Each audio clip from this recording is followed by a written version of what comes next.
Making a Tennessee icon today in the State Beale kitchen over here.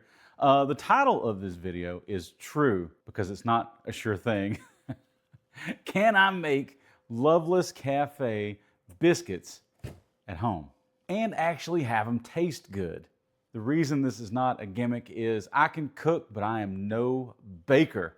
I like the sort of kind of devil-may-care slapdashery that comes with cooking. You know, it's a pinch of this, a pinch of that. If you go 10 minutes over on some chicken thighs, no big deal. What has evaded me for years is the precision of baking, and it scares me to death. This is not sponsored, okay? Nobody asked me to say any of this. Loveless Cafe doesn't even know that I'm making this video. I'm very sorry. Loveless Cafe folks out there, please forgive me if I mess these biscuits up today. You know, I actually ordered this stuff online, and you can do it too. I ordered flour and country ham straight from the Loveless Cafe website because I wanted to try this the way that anybody would at home. It showed up in this cool box right here. I tried to make it look cool and pull the sticker, but you can say, it used to say Loveless Cafe on there. But I did love this little part here. It says, "Our butts are smoking at the Loveless Cafe."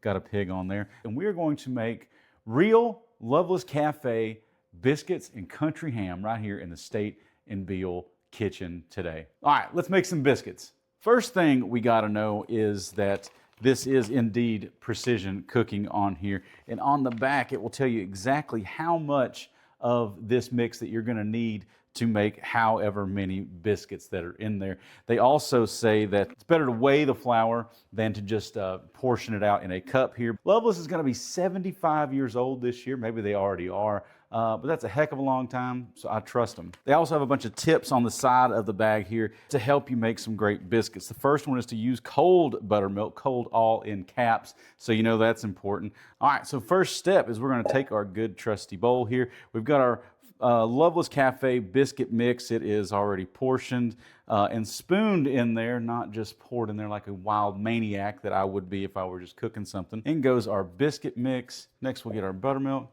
All right, you know, if you're talking about biscuits in Tennessee, the first thing you got to talk about is flour. A lot of southern biscuits, including the ones that people grew up on, were made with lily white flour from Knoxville, Tennessee. How much of this do I need again? 2/3 of a cup. Oh, that is some thick, thick buttermilk. White Lily mills soft red winter wheat grown right in the South. That wheat has less protein than the hard wheat grown out west, which means it has less gluten in it. Less gluten means tender biscuits instead of chewy ones. And so White Lily kind of revolutionized the biscuit game this way. Like, for real, I'm no food historian, but I'd say without White Lily, we might not have biscuits on every menu like you see everywhere. It was that big of a deal. It's not just biscuit technique, it's agriculture. So in goes our buttermilk here. Biscuits weren't created to be nostalgic, you know. They were practical, they were cheap, they were filling, and they were made with what people had on hand. Work out lumps, mix by hand until you formed a soft ball of sticky dough. Here we go. But yeah, over time, biscuits, they became less about necessity than more just about nostalgia. People had just kind of grown to love biscuits. I should have floured my hands. Pro tip number 1. Now the top of it, I can kind of grab it a little bit. Feels nice and sticky. I'm going to call that dough ball, sticky dough ball success right there. Come back out, we've got our little baking surface here, which is going to be clutch.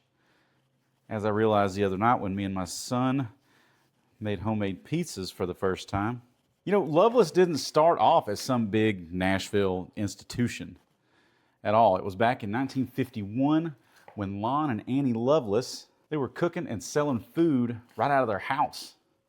They were selling like fried chicken and biscuits, all the southern favorites. All right, let me get our little dough ball out here.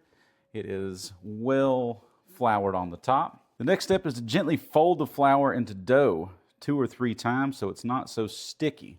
We can do that. Never done this process myself, so we'll see how this goes. That looks pretty pro to me. But yeah, back on Loveless Cafe, I mean, back then there wasn't any merch. There wasn't, you know, these huge lines. They've got an event center now. They were just making food that people kept coming back for. And 75 years later, happy birthday, Loveless Cafe, one more time. That same idea, simple food made the old-fashioned way, it's still the point. All right, we've got our dough ball here. See if I can roll this out into a 1/2-inch slab of biscuit dough. I'm a pro, folks. I'm just gonna flour the heck out of this thing here. And honey, if you're watching, I promise I'm gonna clean all of this up. Oh man, all right, still a little sticky. Oh, too sticky. I'm just gonna pat it out by hand. That old roller wasn't doing its job. All right, according to the bag of flour, this is supposed to make 10 or 12 biscuits. I ain't seeing it, folks. Now, Loveless has a Nashville address, but you know, it's not Nashville, you know. It's not the Nashville that the woo girls down on Broadway are gonna run home and tell their friends about back in Dubuque or Des Moines or wherever they came from, right? Loveless is southwest of town out on Highway 100. It's really old Nashville. The very next step in this process is to cut the biscuits. You need a 2-inch biscuit cutter. If this is 2 inches, I have no idea. This is the biscuit cutter I'm going to use today. I do now know today that flour is the sort of motor oil of the baking world. It just makes everything run smooth. So I'm just going to dip this bad boy right into the flour. Hopefully it sticks on there. Let's see if we can make us some biscuits. I know there are some iconic biscuits in Tennessee, but you'd be hard-pressed to find a more iconic biscuit, I think, than Loveless. All right, I'm gonna call this a win right here. I've got 3 halfway decent-looking biscuits here. When you're making biscuits, they need to touch each other so they can rise evenly. This is all according to the bag. I'm no baker. I'm listening to the bag. And in go our biscuits. After that erratic, chaotic, tumultuous dive into baking, I'm gonna move on to something that I understand.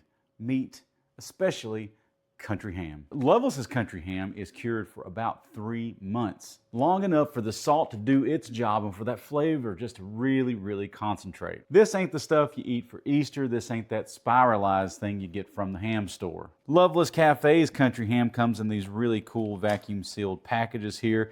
It also came with a note. It did not come refrigerated, and it says it's safe out of refrigeration, and that's for about 7 days warm. So if it arrives at your house and you're not at home, don't freak out. All right, let's cut it up. Oh my gosh, it smells incredible.